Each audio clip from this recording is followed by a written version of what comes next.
Sampurasun Wadia Balad ATE official di mana wae ayana. Alhamdulillah wa syukru ala ni'amillah. Kalayan diwuwuh ku qabul anu maha agung, dibarengan ku pangijabah anu maha kawasa, diiring ku kadeudeuh kanyaah Gusti anu maha suci.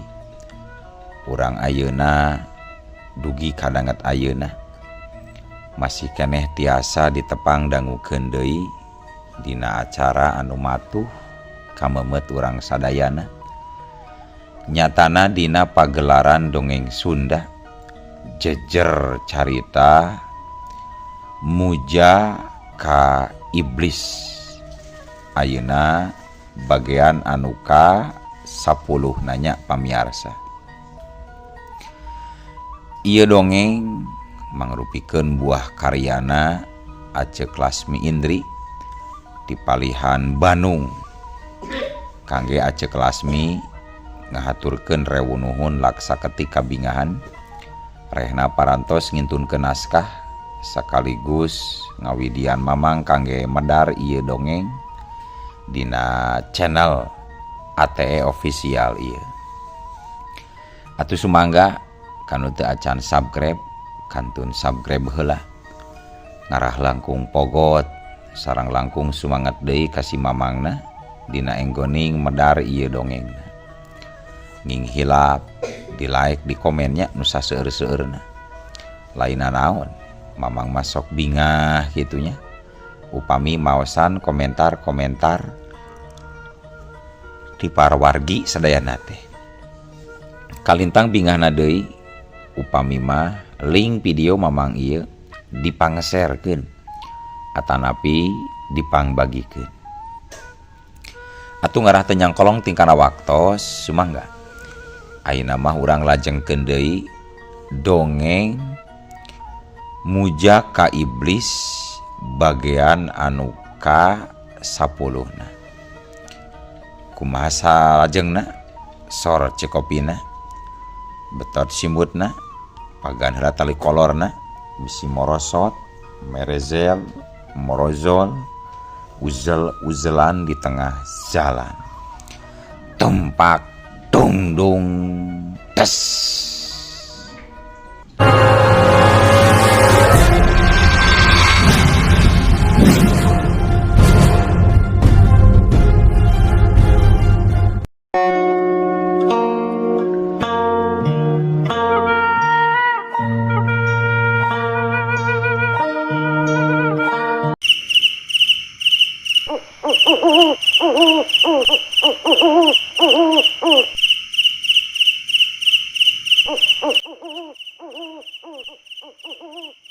Harita di jero kamar si Samson ngajengjen sakedapan tuluy dangdak dengdek ngadedengikeun kanu keur ngarobrol.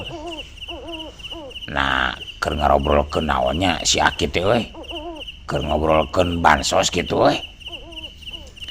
Kajurung kurasa kapanasaranan si Samson laju noong tina liang bilik anu bolong. Kabeneran dina bilik teh aya celah rada gede, jadi saeusi kamar kijuki bisa kadeuleu kabeh. Sing horeng kabehna tamu Akina lain tiluan tapi opatan.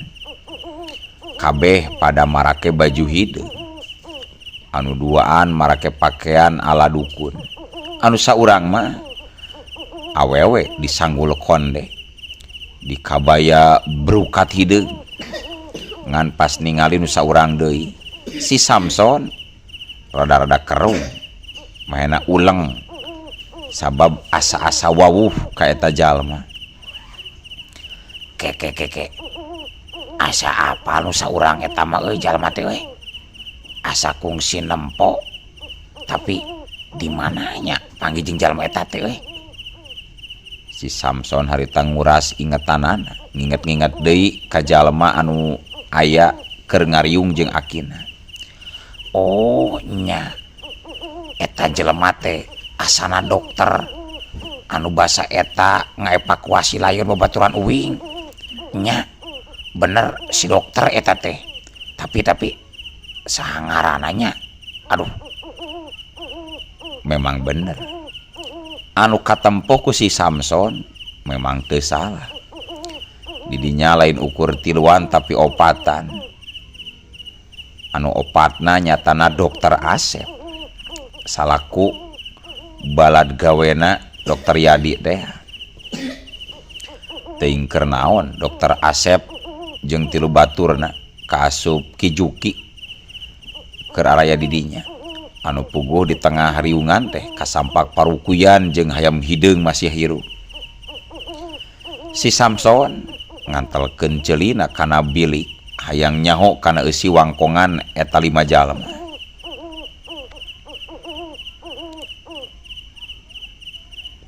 sagedeung deui jungjunan urang Ki Begu Rempah bakal lahir deui euy tinggal sababaraha tumbal nu jadi syarat ruwatanana si Samson apal kana sora nu nyarita nyaeta sora akina teu lila kadenge anu nembalan tapi Ki katurunan nu ka-13 Ki Begu Rempah can kapaluruh apanan sahasana percuma urang ngayakeun ritual tapi putra mahkota turunan ka-13 can kapanggih mah Ki soal eta mah keun bae suja engke oge lamun wadal geus jejeg 13 urang Ki Begu Rempah bakal datang nepungan ka urang bakal nohonan kana sagarupa kayang urang gitu dah Ki Suja. Ki urang bakal cilaka sorangan lamun seug salila 40 poe masih keneh can bisa manggihan atawa can tepung jeung turunan ka-13 Ki bakal cilaka cek sora awewe nu disanggul nya pasti nyi bakal cilaka dina beutingan 14 wanji tengah beuting turunan ka-13 na ti Ki Begu Rempah kudu buru-buru kapanggih sareng seruatan tumbal 13 urang sang titisan setan kudu gancang dipencit terus jasadna sina diancikan ku Ki Begu Rempah anu bakal diistrenan jadi paduka urang sarerea cek Ki Juki ngajelaskeun para wargi sadayana kajelasan nama kieu dokter Asep Nyi Gandrung Ki Badra Ki Suja kabeh mangrupakeun anggota aliran pamuja iblis sedangkan Aki Juki salaku pupuhu ti eta riungan sakumaha anu geus dijelaskeun ku Pak Umar ka dokter Yadi teh yen 400 tahun kalarung samemeh aya jalan Cisaat di dinya teh ti heula ngarang genek sabaraha kulawarga saduduluran aya 5 imah pahateup-hateup kaimplang ku Pak Umar sakabeh jalmana pada maruhit paham sasar pada muji sinembah ka setan ka iblis hiji waktu pihak Walanda anu diluluguan ku POC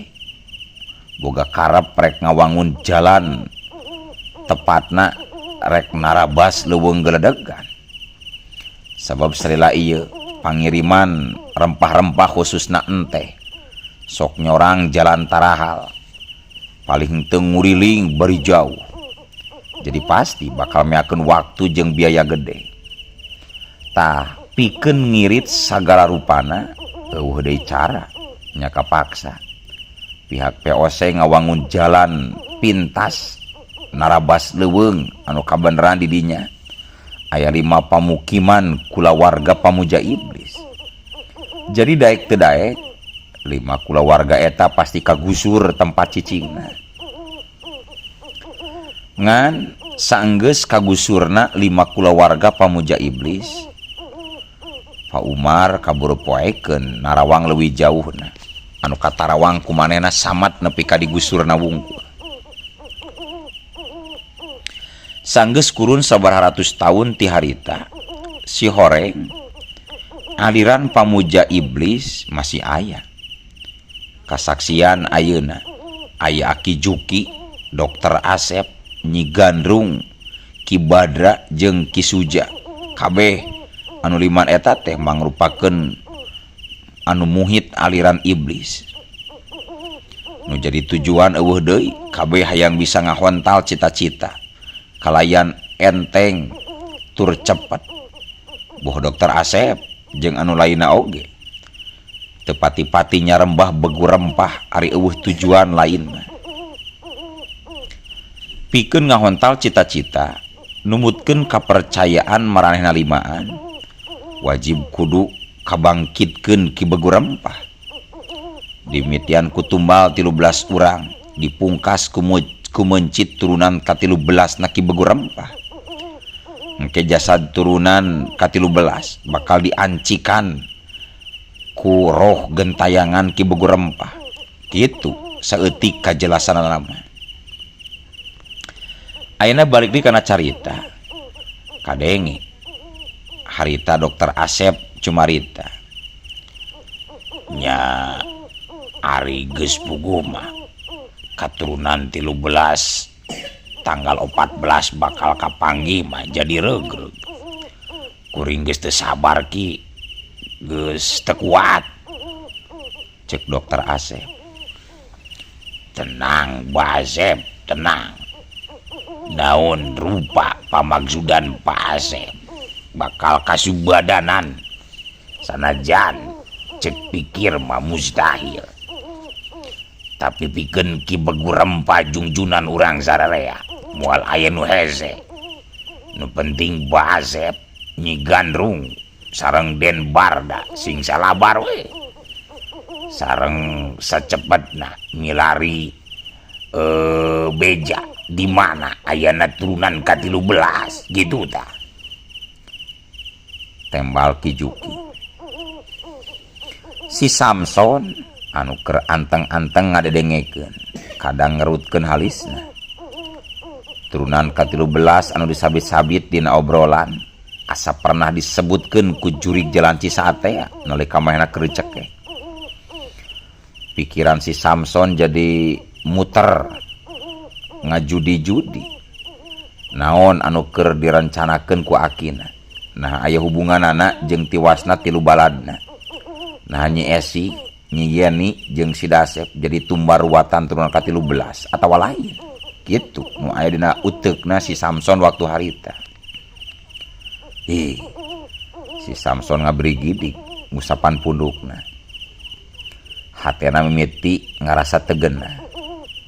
Kepercayaan ka Aki Juki salaku akina lamat laun jadi luntur, tapi tungtungna jadi sabil oge si Samson. Nah perlu manehna nagerakeun pamaksudan datang kadinya anu jelas-jelas akina aya hubunganana geuning jeung tiwasna 3 baturna. Eta anu jadi sabilna si Samson. Lol, si Samson noong deui kana celah bilih.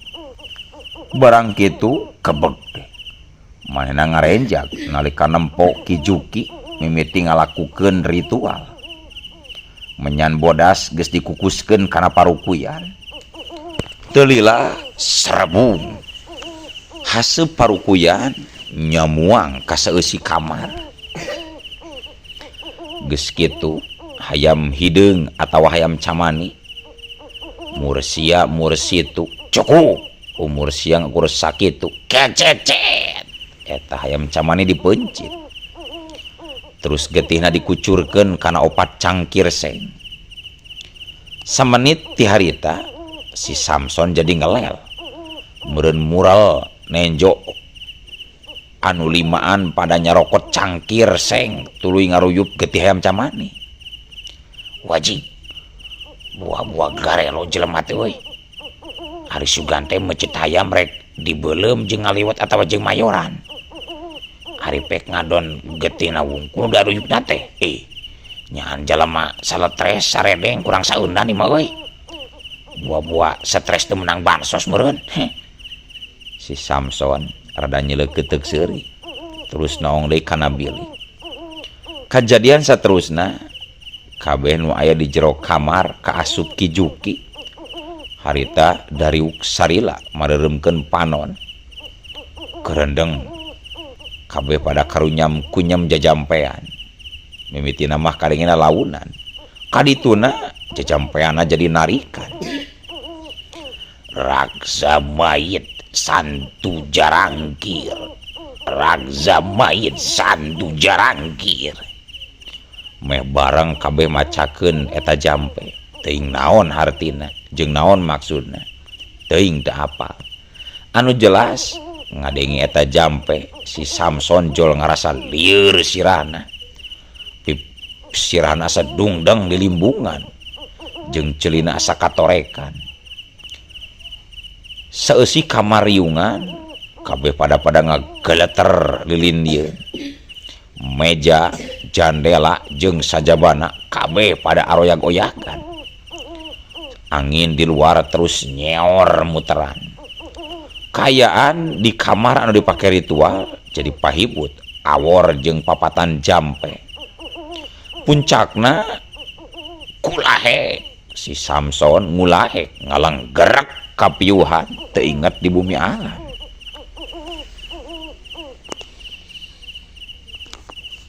Para wargi sadayana nyaring-nyaring sote si Samson sanggeusna dihudangkeun ku Ki Juki. Ari Ki Juki teh ngaranna Ki Juminta.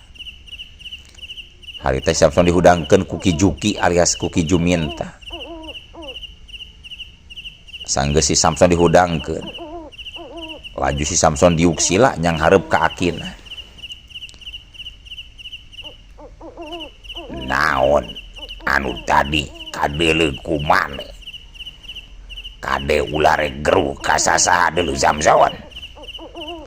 Si Samson curinghak ngadengi akina nyarita kitu. Nyekleuk neureuy ciduh nembongkeun paroman heran. Nah bisa akina nyaho mun manehna noong sagala kajadian nu tadi. Ulah heran gitu deuleu Samson. Memangna aki teu nyaho gitu lamun ilahi dia tadi noong. Luk si Samson ngeluk deui bingung. Rek ngomong naon teu puguh. Nu tadina tujuan datang ka dinya teh rek laporan soal tiwas ti lubaladna. Manehna laporan jadi teu hayang, ham-ham. Asa ragu rek nyarita nu sabenerna teh. Dihareupeunana Aki Juki atau Aki Juminta geus lain akina nu baheula. Akina nu baheula mah pan purah jadi pananyaan batur. Rajin sok nambaan panyakit anu teu kahontal ku dokter. Tapi kiwari Ki Juminta kalah jadi lain kalakuanana, kalah jadi muhit jalan sasar. Samson, tadi ceuk ilaing datang ka dieu teh ilaing boga perlu. Naya perlu naon ka Aki Samson? Ceuk Ki Juminta neuteup jero pikeun leuman hate incuna. Oh, entukin, ente perlu belo teuing siki. Uing datang ka dieu teh rek nanyakeun, nah ari Aki geus narima bansos acan ki? Cek si Samson nyumputkeun maksud nu sabenerna. Cag kayaan si Samson anu keur aya di imah Aki Juki alias Ki Juminta urang tinggalkeun heula. Ayeuna urang tuturkeun Dokter Asep. Saenggeusna balik ti imahna Ki Juki, harita Dokter Asep ngaber nuju ka imahna. Teu lila Dokter Asep geus nepi ka imahna. Sanggeus ngasupkeun mobil ka garasi, Dokter Asep muru asup ka jero imah. Cetrek lampu jero dicaangkeun. Saharita seusi imah katenjo kabeh. Imah dokter Asep teh kasebut resik, bersih jeung katata. Rapih, boh parabot atawa itu ieuna. Tapi dibalik eta aya hawa anu teu geunah karasana. Sanajan ngebrak caang ku lampu, tapi katempona harieum, camewe, cakueum pika keungeun. Dokter Asep jiga anu geus ngarasa betawe aya di dinya teh. Teuing mun pangaruh kalakuan sasar manehanana keneh, mata kayan imah jadi kitu kayanana. Sanggeus nyaangkeun lampu, dokter Asep muru ka kamarna. Laju disalin ganti baju. Geus ganti baju, dokter Asep keluar deui ti kamar. Nyelang heula nyecikeun cai kana gelas, regot nginum. Geus kitu koloyong. Dokter Asep ngoloyong ngiclik nuju ka ruangan tukang. Imah nama cukup gede jeung lega dokter Asep teh. Ngan anu jadi kaheran teh, nah jalma sejen deui kitu di eta imah selain ti dokter Asep. Buh pamajikan atawa anakna. Tapi nu katempona mah dokter Asep ukur sorangan nyicing eta imah teh jiga eueuh saha deui. Bubuhan eueuh deui jalma anu lian anu katenjo di eta imah. Harita dokter Asep muru ka tukangan imah. Samemehna ngaliwatan dapur jeung kamar cai. Manehna truy muru asup ka tukang. Di mana pang tukangna aya gudang tempat panendenan barang-barang bubututan. Dokter Asep memang muru ka eta gudang. Gancang dokter Asep nyokot kunci nu ngagantung gigireun panto. Cetrek, cetrek. Kunci panto diputer dibuka. Bray. Panto gudang teh digemblangkeun dibuka. Nalika panto muka sagemblangna selengseng hiyak. Aya hawa teu ngeunah ngahiyak nyelangseng ti jero gudang. Sarupa angin tiis tapi aya ambe matak murel lamun kaparengan aya jalma sejen nu ngambe mah. Tapi dokter Asep majiga nu teu ngarasana naon, malah tuluy mulbus asup ka jero gudang bangun anu geus biasa. Bre, di jero gudang kasampak barang-barang bubututan numpuk brak-bruk patulaya patarumpuk dihieuman ku lamat-lamat lanca. Kebul narapal aya meureun kana geus setengah sentian. Kayaan eta gudang jauh beda jeung rohangan tengah jeung rohangan hareup. Di jero eta gudang lain wungkul balalawuk kalotor, tapi hawa teu ngeunah beuki karasa kuat santer karasana. Anu dituju ku dokter Asep di eta gudang sing horeng dokter Asep nyamperkeun hiji ranjang nu aya di juru. Eta ranjang ngahaja disimpen na jiga namri pangjuruna. Balalawuk kalotor sarua pinu kulamat lanca eta ranjang oge. Lain hal eta anu matak jadi kukurayeun mah. Tapi di luhureun eta ranjang ngacepat layon jelema geus kayaan buruk. Sawareh awakna pinuh ku bilatungan, malah kulit beungeut mah geus nyalulikat katenjo tulang pipina nonjol. Eta layon buukna panjang kusut acak-acakan, nyirikeun lamun eta layon teh tangtuna saurang awewe ku nempo buukna panjang. Celek dokter Asep diuk gigireun ranjang. Belengeh manehna seuri imut neuteub beungeut eta layon. Pok mehna nyarita bari ngusapan buuk eta layon.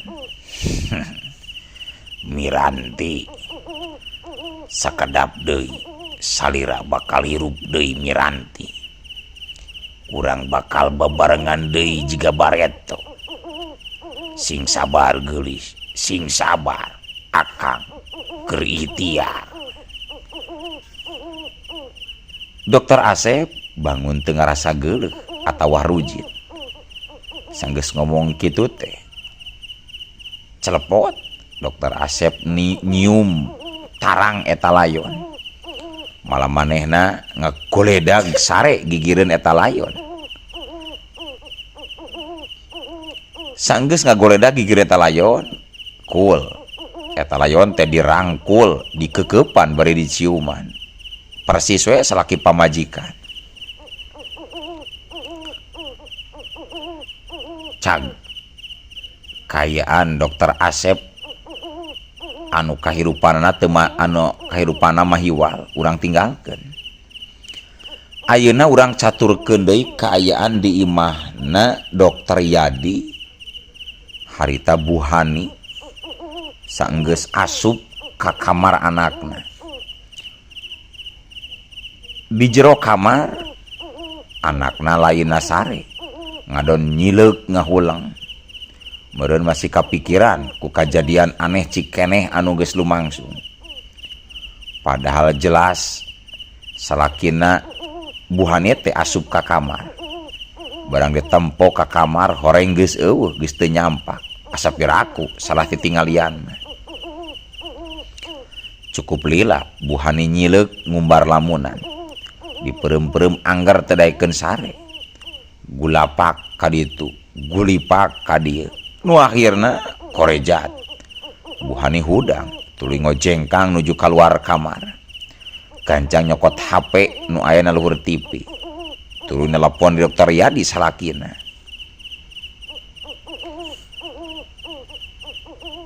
Waktu ditelepon, ayeuna mah sambungan telepon teh nyambung, ngan teu diangkat nepi ka pareumna deui. Telepon ayeuna mah nyambung. Tapi nah teu diangkatnya ku Kang Yadi salaki aing. Buhani nyobaan ngahubungi deui. Memang nyambung. Tapi anu bogana teu ngangkat-ngangkat. Atuh Buhani beuki teu ngarti. Hatena morejengja teu geunah cicing. Melang ku salakina bisi kumaonan. Jol kapikiran deui omongan Pak Umar tadi nita manehna indit ti eta imah. Krak. Sabot keur kitu kadenge aya sora anu datangna ti jero kamar. Atuh Buhani kabireungeun ret kalebah sumber datangna sora. Ceulina rancung ngadedengekeun. Teu lila krak. Kadenge deui eta sora pating krak. Saha? Gero Buhani bari lalaunan ngojengkang kalawang kamar. Pak? Bapak? Pak? Di lawang panto kamar Buhani ngalengo ka jero kamar. Barang ditenjok, Hah? Bapak? Buhani kaget peda dokter Yadi salakina geuning geus nyampak di jero kamar. Manehna keur diuk sisi pangsarean bari nukangan. Buhani kereung, bener-bener ngerasa aneh. Laina basa tadi mah salakina teh eueuh. Tapi kunaon ayeuna ujug-ujug aya deui. Bakat ku hayang meakeun rasa kapanasaran. Buhani ngadeuketan salakina nu keur nukangan. Pak? Pak? Pak? Cek Buhani leungeunna nyolodor, maksudna marek nepak tak-tak salakina. Tapi salakina nu keur nukangan ujug-ujug ngalieuk bari nampeukeun beungeut pikasieun. Buhani ngoceak ngejat deui ka tukang. Bener-bener ruas asam urat jajantung. Beungeut eta jalma katempona geuneuk jiga beungeut layon geus samingguan. Kongkolak panona kences eueuh siki panonan. Sirana beulah rengkah gorowong geus eueuh poloan. Jung. Eta jalma teh nangtung laju nyerengeh seuri ka Buhani. Nempo eta jurig ngadeuketan ka manehna, gancang Buhani kaluar lompat. Tuluy lompat muru ka kamar anakna. Setengah didobrak, panto kamar anakna dibuka. Neng Halwa anakna anu masih ngagoplek sare dipangku dibawa keluar. Barang keluar ti kamar ari gok. eta jurig teh geus aya hareupeunana.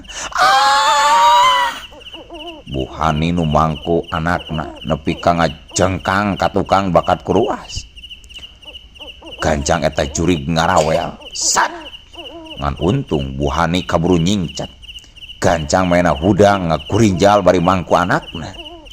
Tuluy lompat ka arah panto hareup bari cocorokan menta tulung. Tulung! Tulung! Tulung! Kunaon tulung? Waktosna seep. Uluh.